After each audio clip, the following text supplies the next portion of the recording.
Hi friends, I'm Anna and welcome to my channel. In this video, I'm going to study the basic strokes of calligraphy for beginners.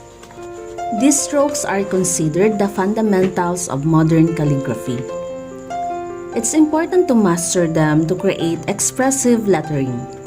If you want to learn calligraphy, come and join me in studying it.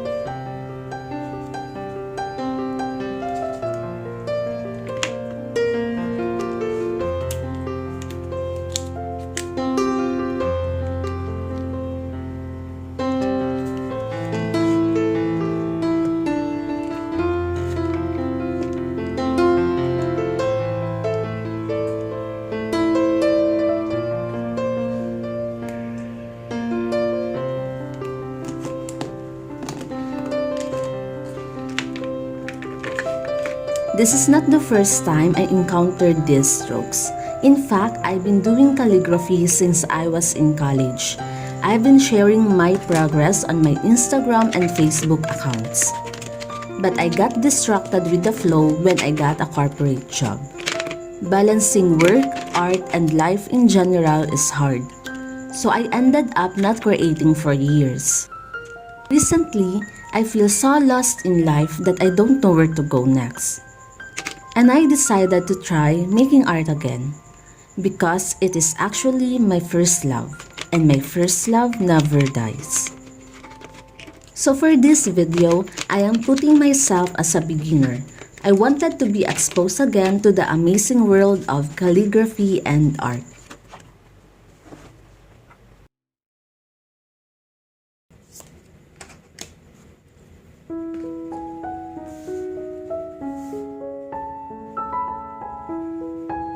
Calligraphy is a visual art form that involves creating decorative, expressive, and often stylized writing or lettering with a broad-tip instrument, brush, or other writing tools.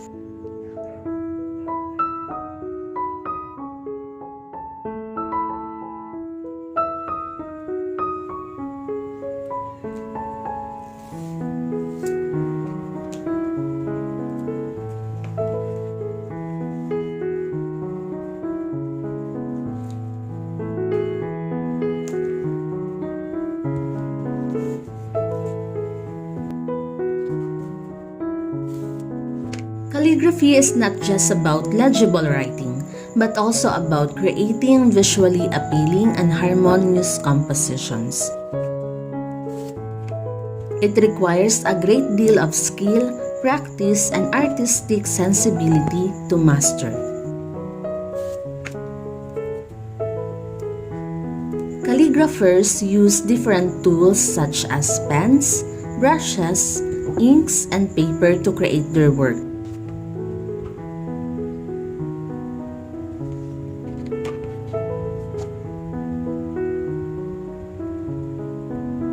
The choice of tools, ink, and writing style can all contribute to the aesthetic and artistic expression of the calligraphic piece.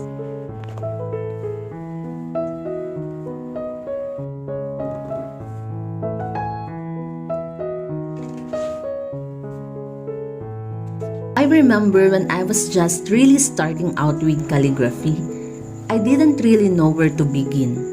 I just watched a bunch of YouTube videos to get ideas, and I bought some supplies and just started practicing. It relaxes me and helps me regain my focus. That's why I love calligraphy so much.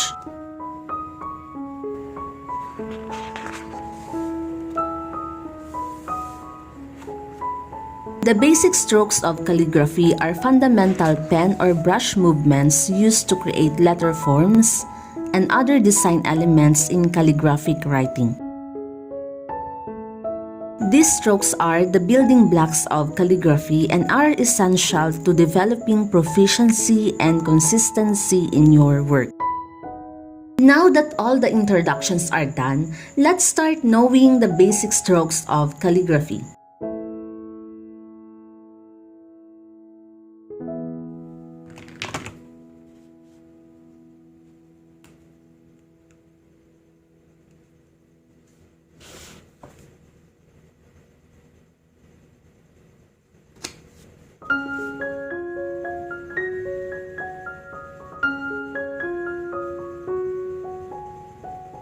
The first one is an upstroke.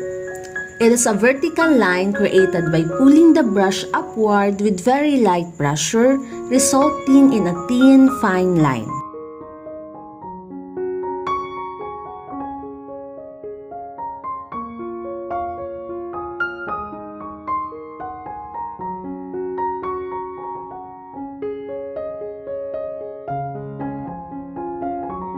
Upstrokes are often used to connect or extend from downstrokes and create graceful transitions.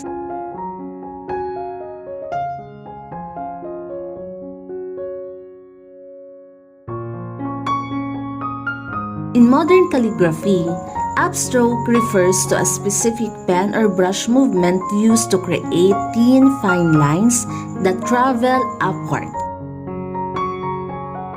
The upstroke is one of the key foundational strokes used in modern calligraphy and plays a significant role in creating contrast and style in the lettering.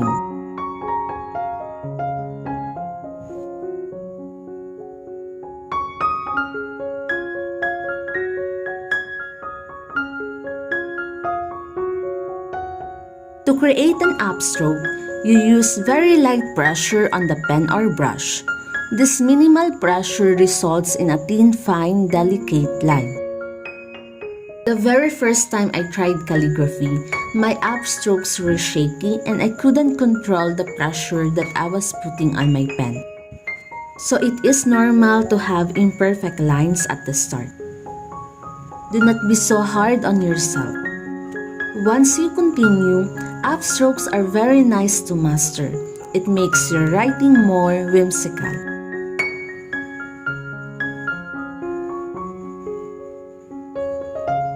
The other stroke is a downstroke. It is a vertical line created by applying pressure on the brush to create a thick, bold line. In modern calligraphy, a downstroke is a specific pen or brush movement used to create thick, bold lines that travel in a downward direction.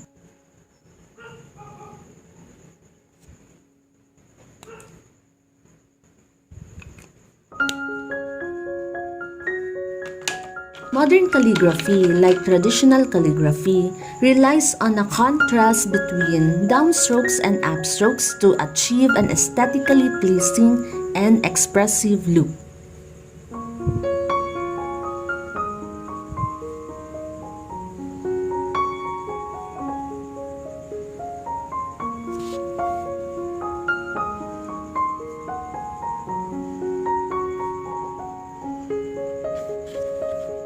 To create a downstroke, you apply firm and even pressure on the pen or brush. This pressure results in a thick, bold line.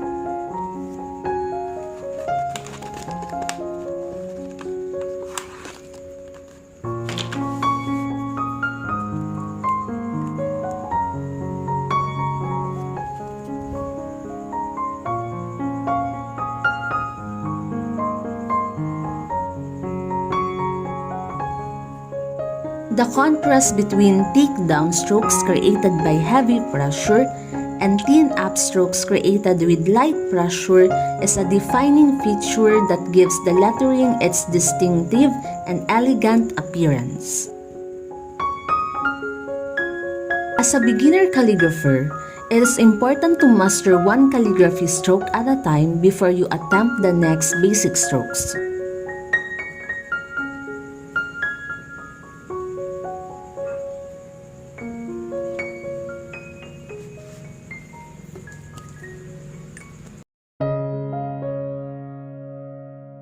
The next stroke is called an underturn. Starts with heavy pressure coming down, curves at the bottom, and then finishes off with a light pressure thin stroke going up. You are first going to move your pen down, more pressure, and then move your pen up, light pressure.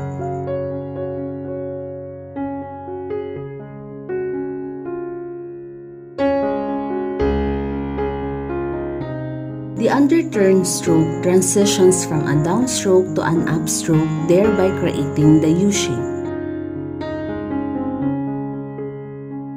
An overturn is the same as an underturn, but upside down. Start with thin light pressure going up, curve at the top, and then go back down with thick pressure.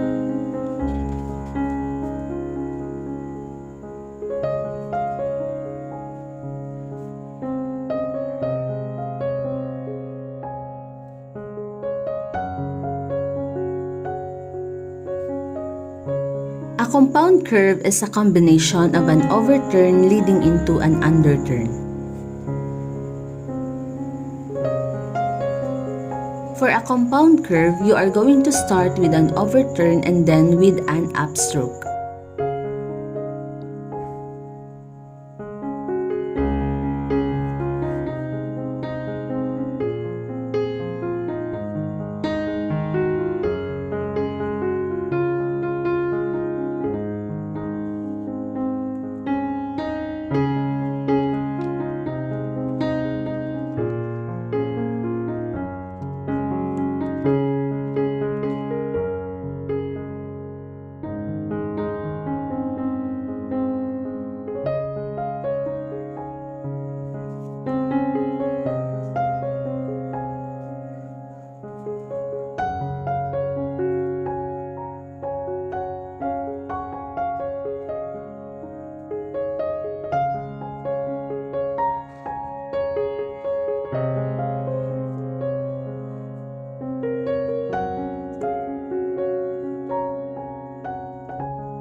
Again, it is okay to slow down your practice with these strokes. Familiarize first by applying thin and thick lines and controlling your pressure before moving forward with the rest of the strokes.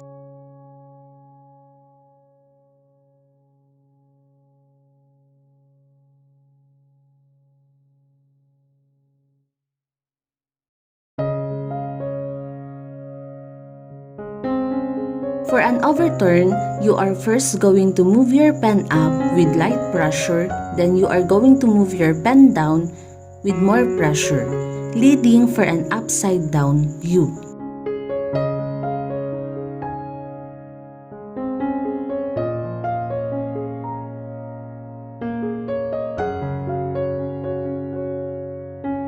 For ascending loop, start with a thin curved line up, then turn down with a thick stroke straight down.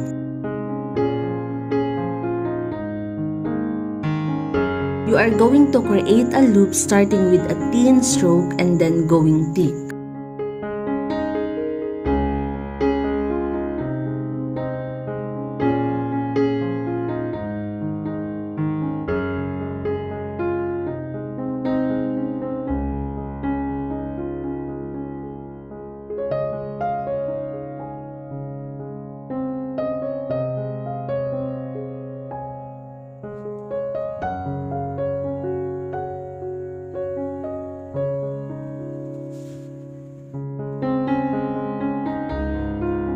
A descending loop is a downward diagonal line used to create the lower portions of letters such as the tail of G or Y.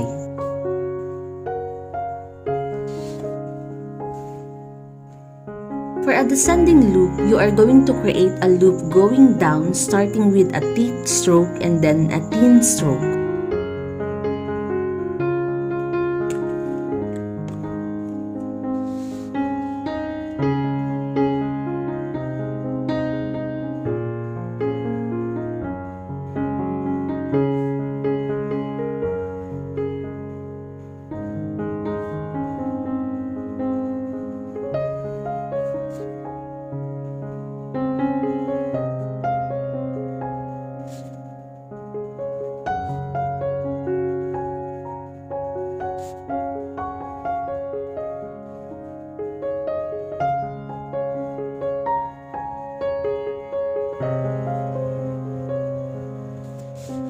I personally enjoy practicing the descending loop rather than the ascending loop, mainly because I find it easy to control my pressure when doing downstrokes.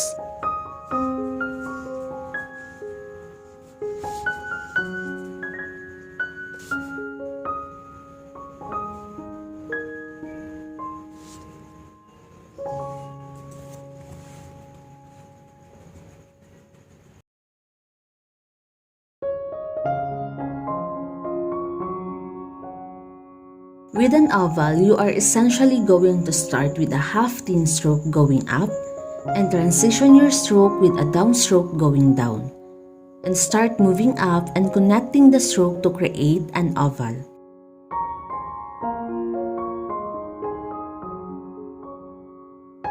Pay attention to applying more pressure on your downstrokes and use less pressure on the upstrokes.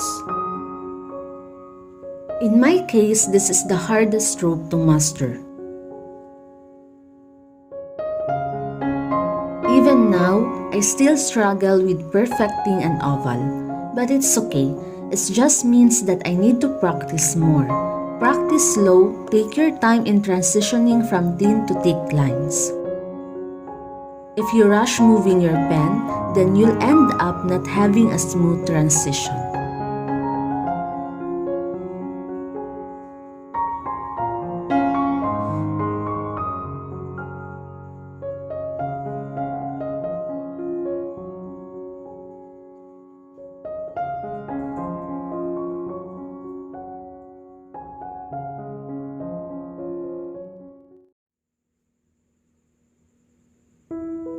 By practicing these basic strokes, you'll gain control over your writing and develop the skills necessary to create more complex calligraphic letter forms and design.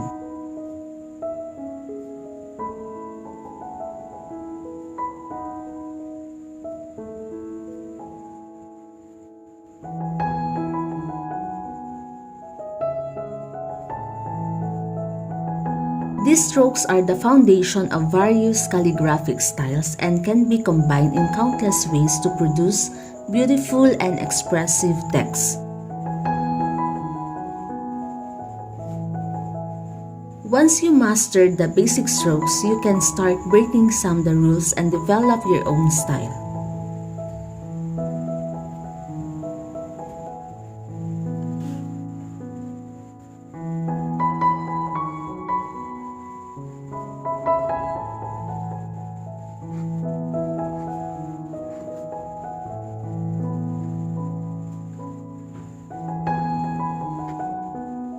Remember that calligraphy is an art form that requires dedication and practice.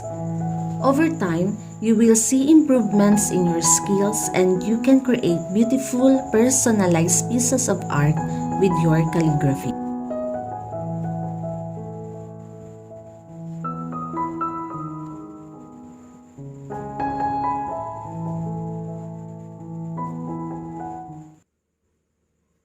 It is very satisfying to practice the strokes of calligraphy.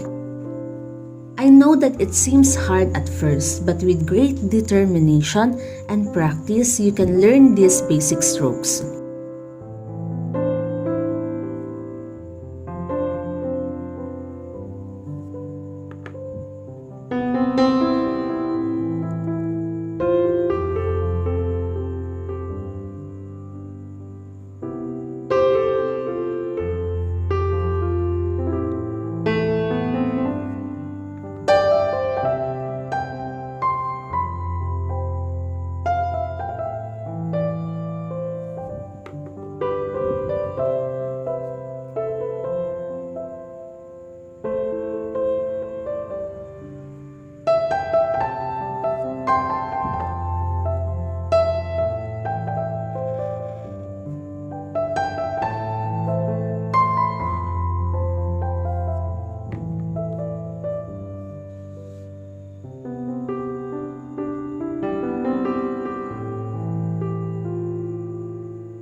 I hope you find this video encouraging for you to start learning calligraphy. I will create a series on learning calligraphy for beginners. If you like this content, don't forget to subscribe to my channel and hit the notification bell to remind you of my next upload. See you next time and thank you for watching.